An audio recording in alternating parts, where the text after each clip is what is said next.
A hushed tension hangs in the air. A familiar sound in Jamaica. The news breaks, another gun-related incident. This time a tense 4-hour standoff in Mandeville. A man named Dave Wilson, known as Brown Man, exchanges gunfire with police before being fatally shot. It's a tragedy that ignites a new round of a very old debate. Can the average Jamaican citizen really own a gun legally? The short answer, a truth many already suspect, is no.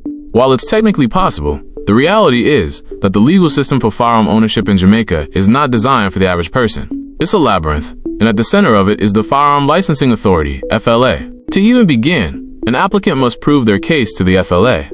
It's a journey of bureaucracy, starting with extensive background checks and fingerprinting by the police, ensuring no criminal history mars your record.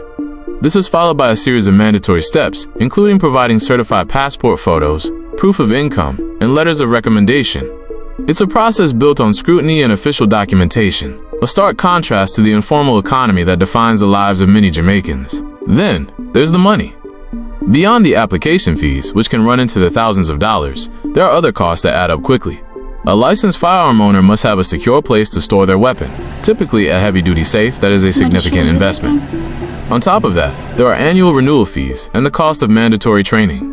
For many, these financial barriers are insurmountable, locking out a large segment of the population from the legal route. This system, as the narrative suggests, creates a class divide. The perception is that only the wealthy, well-connected, or those in high-risk professions, like security contractors or people who transport large sums of cash, can realistically qualify.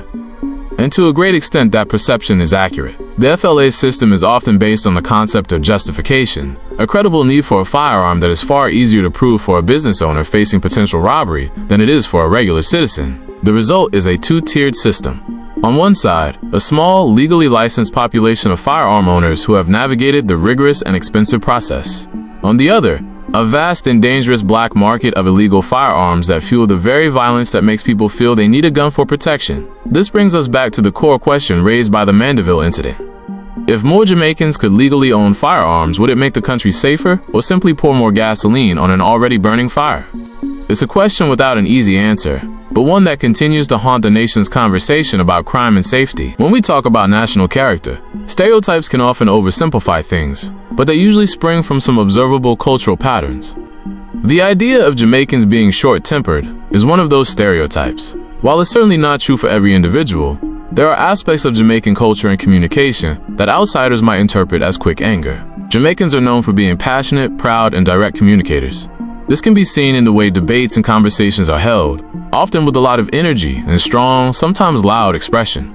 This isn't necessarily anger, but a display of conviction and emotion that might seem aggressive to someone from a more reserved culture. Furthermore, a deep-seated pride and a history of resilience against oppression means that many Jamaicans do not tolerate what they perceive as disrespect or injustice.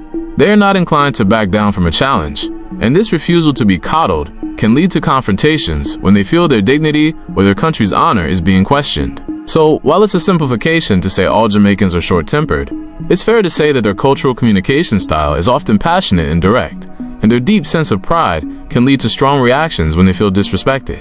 This can be misconstrued as being quick to anger by those who are not familiar with the cultural context. It's a part of the spirited and resilient nature that defines much of the Jamaican identity. Yeah, security guard, then.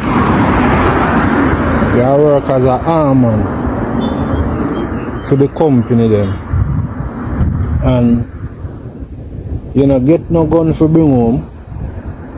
So when you apply for your gun, FLA now give you. So during the course of the day when you have to deal with some customer and you have to reprimand some customer, you have some people who threaten you. And you is an armman and you left yourself careless. This is the thing we talk about FLA, you know. FLA is a dirty place. Oh, you know, say a security guard will deal with people every day and people threaten. Una give man them no gun. Una talk about una see reason why security forget gun. We have whole heap of people to deal with, you know. And whole heap of people threaten you in the daytime, you know. You see me I say? FLA need to block up them follow ground, man. You see me? Yeah, big man thing.